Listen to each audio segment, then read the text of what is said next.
Hello friends, welcome to Commerce Warriors. और आज हम पढ़ने वाले हैं उपभोक्ता संरक्षण, आखिरी चैप्टर जो है 12th क्लास की बिजनेस स्टडीज़ का। और इसके अंदर जो है हम सबसे पहले उपभोक्ता के अधिकार और उत्तरदायित्व को पढ़ने जा रहे हैं, जो कि पार्ट 1 होगा। और पार्ट 2 में जो है बाकी चीज़ें करेंगे। तो अगर हम बात करें उपभोक्ता के अधिकार की, तो उपभोक्ता के अधिकार में टोटल जो बात की गई है वो 6 बातें की गई हैं। और सबसे पहली जो बात हम कर रहे हैं यहाँ पर जो है सुरक्षा के अधिकार की। सुरक्षा का अधिकार क्या होता है? देखिए, उपभोक्ता को वो तमाम तरह की वस्तुओं से जो है हमें सुरक्षा करनी होगी, जिससे उसके जो है जान माल का नुकसान हो रहा हो। जैसे अगर मान लीजिए किसी प्रकार से घटिया प्रोडक्ट, अगर फूड रिलेटेड प्रोडक्ट जो है अगर यूज किया गया तो फूड पॉइजनिंग हो सकती है, स्वास्थ्य का खतरा हो सकता है, उसकी मृत्यु हो सकती है। तो कुल मिला के जो है इसी प्रकार से अगर हमने घर में किसी प्रकार से अगर स्विचेज यूज किया हो, ऐसा ही मार्क नहीं है, घर में आग लग सकती है। और घर में आग लगने के कारण जो है बहुत भारी नुकसान देखने को मिल सकता है। तो इसीलिए जो है सबसे पहला पॉइंट हमारा है सुरक्षा का अधिकार। सेकेंड जो पॉइंट है हमारा वो सूचना का अधिकार। और सूचना का अधिकार यह कहता है कि हमें जो है उपभोक्ता को तमाम तरह की सूचना हमें देनी होगी, जिससे कि वह जो है उत्पाद को खरीदने का निर्णय ले सके। अगर हम बात करें कि भाई वो कब जो है वो उत्पाद बनाए, यानी उत्पाद की तिथि क्या है, उसका मूल्य क्या है। और दूसरी तरफ अगर हम बात करें तो उसे यूज करने के बाद जो हमें कितनी एनर्जी मिल सकती है, एक्सपायरी डेट क्या है, यानी अंतिम उत्पाद तिथि क्या है। दूसरी तरफ क्या है कि उपयोग करने के निर्देश हो सकते हैं, कितनी मात्रा में वो है। तो ये तमाम तरह की बातें जो है हमें जो है एक दुकानदार के रूप में हमें अपने ग्राहक को देनी चाहिए। और ये इसी की बात की जा रही है। यहाँ पर जो थर्ड पॉइंट है वो चयन का अधिकार है। हमें जो है दुकानदार के रूप में वो तमाम तरह के वस्तुओं को जो है हमें कहीं ना कहीं ग्राहक के सामने प्रस्तुत करना होगा, जिससे कि वो एक खरीदने का निर्णय ले सके।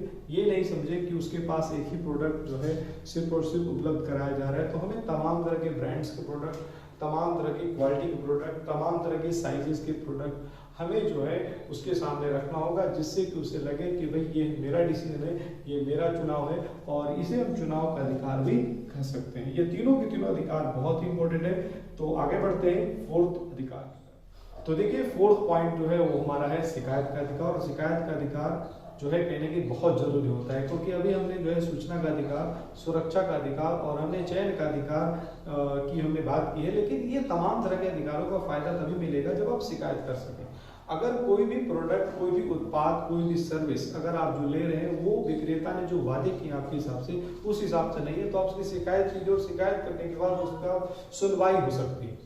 देखिए, यहाँ पर नोट में मैंने क्या लिखा है कि आजकल बहुत बड़ी बड़ी जो व्यवसायिक इकाई है, उसके लिए उन्होंने उपभोक्ता सेवा विभाग की उन्होंने क्या किए, स्थापना की। और उपभोक्ता सेवा विभाग यानी कंज्यूमर सर्विस सेल, जिसका काम यह है कि जिससे कि जो है उपभोक्ता को जो नुकसान हो रहा है, उपभोक्ता को जो दिक्कतें सहनी पड़ रही है, उसको दूर की जा सके, आपस में समझौता की जा सके, जिससे कि उपभोक्ता न्यायालय में पहुंचे ही ना। और इसके लिए कई सारे जो है उपभोक्ता संगठन भी काम कर रहे हैं। अगर हम नेक्स्ट पॉइंट बात करें तो क्षतिपूर्ति का अधिकार। क्षतिपूर्ति मतलब उपचार का अधिकार। ठीक है, जो भी आपका नुकसान हुआ है उसकी भरपाई की जा सके। सपोज कीजिए कि आपने एक मोबाइल फोन खरीदा और वो मोबाइल फोन खरीदने के बाद 1 हफ्ते में वो खराब हो गया, तो कहीं ना कहीं आप रिपेयरिंग सेंटर पर जाकर उसकी रिपेयर करा सकते हैं। अगर नहीं कर रहे हैं तो कहीं ना कहीं वो दूसरा सेम हैंडसेट जो है वो आपको मुहैया करा सकते हैं। अगर वो नहीं है मान लीजिए, तो आपको पैसे भी वापस कर सकते हैं। और ये जो है क्षतिपूर्ति का अधिकार यही होना चाहिए कि जो भी आपका नुकसान हुआ है उन्हें भरपाई हो पाए। अगर हम बात करें अगला जो है उपभोक्ता शिक्षा का अधिकार, इसका मतलब क्या होता है, जागो ग्राहक जागो, जो कि आपने बहुत सारे एड्स देखे होंगे। संबंधित जो मिनिस्ट्री है, संबंधित जो मंत्रालय है, वो भी कई सारे जो है मासिक पत्रिका निकालती हैं, जिससे कि उपभोक्ता को ये पता लगे कि क्या गलत है और क्या सही है। जैसे MRP से ज्यादा जो है कीमतें कोई वसूल नहीं सकता। ये कैसे समझ में आया? जब जागो ग्राहक जागो आया, अगर जो है मान लीजिए किसी प्रकार से जो वजन लिखा हो उससे अगर वजन से कम है तो आप शिकायत कर सकते हो। कैसे समझ में आया? जागो ग्राहक जागो से। तो कुल मिला के यहाँ पर जो है उपभोक्ता को शिक्षा देना होगा और जीवन भर उपभोक्ता को सीखते रहना होगा कि किस तरह से हम एक बेहतर से बेहतर प्रोडक्ट हम खरीद सकते हैं, जिससे कि बेईमान जो दुकानदार है, जो बेईमान व्यापारी है, उससे बच सके, उसके शोषण से बच सके और हमें एक बेहतर प्रोडक्ट मिल पाए। और देखिए, यहाँ पर जो है ये 6 अधिकार हमारे जो है उपभोक्ता संरक्षण अधिनियम 1986 में लिखा हुआ है। लेकिन 2 और अधिकार की बात की गई है संयुक्त राष्ट्र संघ के द्वारा, UNO के द्वारा।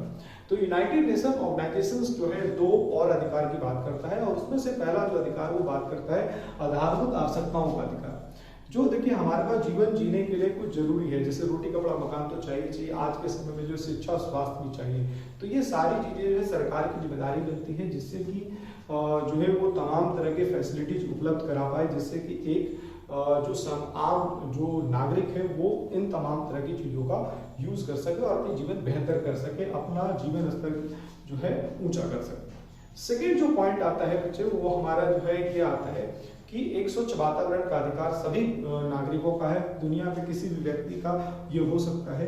और संयुक्त राष्ट्र संघ यह कहता है कि भाई सरकार की जिम्मेदारी है कि बेहतर से बेहतर जो है हमें वातावरण उपलब्ध। ये आजकल जो है बहुत सारे बिजनेस हाउसेज भी जो है बात करें, जैसे हम सीएनजी पे आ चुके हैं, और सीएनजी जो है फ्यूल यूज करते हैं, एलपीजी यूज करते हैं, जिससे कि स्वच्छ वातावरण हो सके। तो ये एक हर उपभोक्ता का अधिकार होना चाहिए कि स्वच्छ वातावरण उसे मिल सके। और देखिए अधिकार के साथ साथ जो है कई सारी जिम्मेदारियां मिलती है, अधिकार और जिम्मेदारी साथ साथ चलती है, जैसे मैंने प्रबंध के सिद्धांत में पढ़ाया था। देखिए उपभोक्ताओं के दायित्व, यानी जो है किन किन बातों के लिए उपभोक्ता को रिस्पॉन्सिबल बनना पड़ेगा। तो सबसे पहले क्या है, उन्हें अपने अधिकारों के बारे में पता होना चाहिए। जैसे मैंने बताया कि भाई सूचना का अधिकार अगर है तो लेबलिंग में तमाम तरह की चीजों को पढ़िए, जिसमें मैं बात करूंगा अभी यहाँ पर। तो यहाँ पर जो है कहीं ना कहीं सूचना का अधिकार का प्रयोग होना चाहिए, आपको जो है चयन के अधिकार के बारे में पता होना चाहिए, शिकायत करने का अधिकार भी पता होना चाहिए, सुरक्षा के अधिकार के बारे में पता होना चाहिए। तो जो भी अधिकार यहाँ पर दिए गए तमाम तरह के अधिकारों के बारे में एक कंज्यूमर के रूप में उसको पता होना चाहिए। अगर हम बात करें सेकेंड पॉइंट, तो उपभोक्ता को गुणवत्ता के साथ बिल्कुल भी समझौता नहीं करना चाहिए। देखिए क्वालिटी के साथ जैसे आप समझौता करोगे, आप खुद ही घटिया क्वालिटी के जो है प्रोडक्ट को यूज करोगे, तो उसके लिए जो है किसी भी प्रकार से जो है कोई भी फोरम आपको किसी प्रकार से क्षतिपूर्ति नहीं दिलवा पाएगा। तो यहाँ पर कहने के जैसे आईएसआई है, तो आईएसआई क्या है, इंडियन स्टैंडर्ड्स जो इंस्टीट्यूशन है वो ये बात करता है कि भाई किसी प्रकार से इलेक्ट्रिकल अप्लायंस यूज कर रहे हैं, सीमेंट यूज कर रहे हैं, तो उसमें आप देख लीजिए कि भाई आईएसआई है या नहीं है। अगर हम बात करें जो भी स्टील है, एल्यूमिनियम है, यहाँ पर एगमार्क की बात करें तो कोई भी अगर आप जो है चावल यूज कर रहे हैं, कोई भी किसी प्रकार से दाल यूज कर रहे हैं, तेल यूज कर रहे हैं, तो उस पर देख लीजिए कि एगमार्क का जो है होलोग्राम लगा हुआ है नहीं लगा हुआ। एफपीओ क्या होता है कि कोई भी इसके एफपीओ का जो है फुल फॉर्म से कोई फायदा नहीं है, बस में फार्मर प्रोड्यूसर ऑर्गेनाइजेशन, इसको आप नहीं याद करो।